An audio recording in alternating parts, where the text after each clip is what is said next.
Learn why high intelligence doesn't always translate to sound judgment.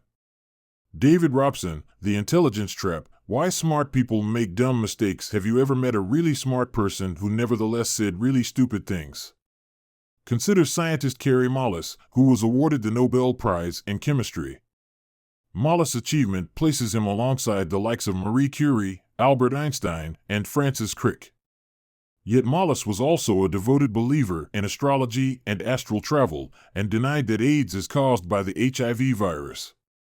The scientific community universally refuted these claims. So, why not Mullis?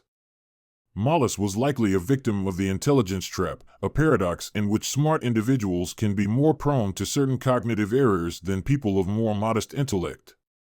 That's because such persons often struggle to learn from mistakes, resist advice, and tend to become entrenched in their own views more easily than most. Fortunately, there is a way around this trap. Evidence-based wisdom is a new field that focuses on qualities like cognitive reflection, intellectual humility, and emotional awareness. Crucial for wise decision-making, these skills can be developed regardless of one's IQ. And in this mini-summary, we'll begin to explore the basic ideas behind the intelligence trap and how to escape it. The Trap on June 17, 1922, on the beaches of New Jersey's Atlantic City. A seemingly supernatural occurrence tested the friendship of magician Harry Houdini and author Arthur Conan Doyle. Jean, Doyle's wife, was a fervent believer in spiritualism, and she hoped to contact Houdini's deceased mother through a séance. Though Houdini was a skeptic, he was still open-minded enough to agree to the séance.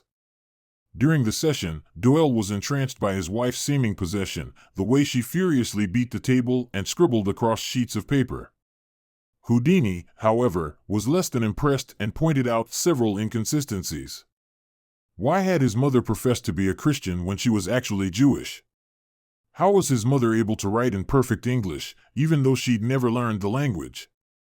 This episode illustrates the concept of disrationalia, which describes how even highly intelligent individuals can fall prey to irrational beliefs. Disrationalia is evident in Doyle's unwavering belief in spiritualism, despite his logical prowess as the creator of super-rational Sherlock Holmes. Disrationalia may explain smart people's susceptibility to paranormal beliefs and conspiracy theories. These tendencies are usually fairly innocuous. However, disrationalia can become dangerous when people use their intelligence to justify pre-existing beliefs while ignoring objective truth. Additionally, intelligent people often have a slightly larger biased blind spot than less gifted people. That is, they're aware of their cognitive abilities and believe themselves to be unbiased, which can lead them to justify prejudiced opinions or rationalize toxic relationships. Disrationalia may also be behind polarization on political issues. Intelligent people on both sides use their knowledge to marshal evidence for their positions, rather than weighing it objectively. Intellectual pride and identity further entrench biases. As such, intelligence and expertise don't guarantee wise judgment and action. The solutions to begin our pursuit of avoiding the intelligence trap, let's look at 3 key concepts. Cognitive reflection, intellectual humility, and emotional awareness. Concerning cognitive reflection, it's crucial to always try to apply a technique called moral algebra to situations. This means that when weighing a major decision, it's important to create a sheet listing the pros and cons. Next, carefully contemplate each item on a list and assign it a numerical value based on importance. After reviewing your list, simply cross out any equally weighted pairs to reveal the balance and arrive at a decision.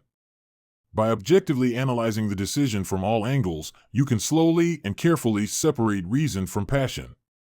Approaches like this and techniques like that labeled considering the opposite can help mitigate reasoning errors. They both involve actively challenging yourself to consider why your initial judgment may have been wrong. Cognitive reflection is measured by the ability to question intuitive but incorrect answers to simple problems. People with higher cognitive reflection skills are less prone to believe in conspiracy theories, more resistant to misinformation, and better at identifying the truthfulness of news headlines. When trying to assess the truthiness of a piece of information, be sure to ask critical questions about the source, the motives, and how the claims are presented. Who's making the claim, and why might they want you to think it's true? What were your initial assumptions about the claim, and how might they be flawed? Are the claims presented in a way that's trying to make them seem truthy?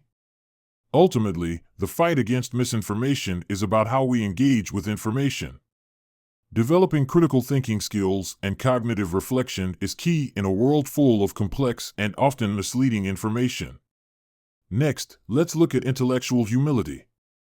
A good example of this occurred during a research trip that University of Michigan grad student James Stigler took to Japan. There, he observed a fourth-grade lesson that deeply challenged his perception of learning. One day, students were learning how to draw three-dimensional cubes. One student's drawings were particularly sloppy, and he was the one the teacher chose to go to the blackboard and demonstrate his technique to everyone. Stigler was baffled. This seemed more like a humiliating punishment than a lesson.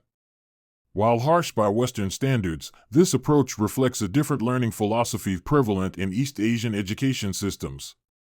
There, you aren't considered to be learning if you aren't struggling a bit, and focus is placed on fostering skills like intellectual humility and independent thinking.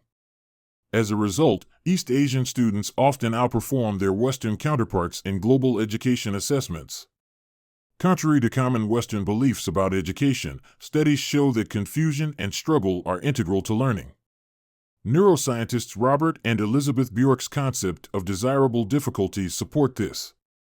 Implementing learning challenges such as pretesting, asking students to solve problems before they've actually learned about them, may impair performance at first, but in the long term, they lead to deeper understanding and better recall.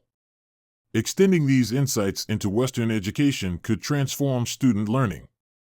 Simply extending waiting times after posing a question can encourage students to think more deeply. Introducing ambiguities like showing multiple ways to solve a math problem promotes open-minded thinking. And encouraging students to imagine a historical article from various viewpoints or consider counterfactuals fosters complex, reflective thinking.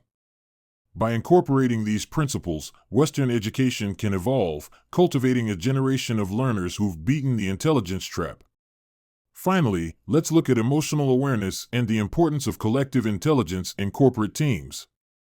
Researcher Anita Williams-Woolley found that a team's success at a practical task was only modestly correlated with a member's average IQ. A much stronger and more consistent predictor of success, she found, was a team's overall social sensitivity. Teams in which members are attuned to each other's emotions and participate equally tend to perform much better than teams that are dominated by one or two people. So if you're trying to recruit a smart team, hiring people with social skills should be a top priority. Leadership also plays a pivotal role in harnessing a team's collective intelligence. Leaders who embody humility, encourage open communication, and value each team member's contribution can significantly boost a team's performance. Leaders who act as servants rather than as authoritarian figures foster a more productive and cooperative environment. The main takeaway of this mini-summary to the intelligence trap by David Robson is that high intelligence doesn't automatically grant immunity to irrational thinking or poor decision-making. In fact, it can sometimes be the cause.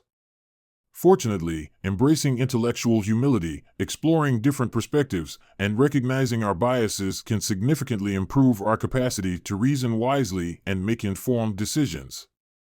This is crucial in a world plagued by misinformation and hoaxes, and vital to improving a Western education system that doesn't set students up for success as well as it could.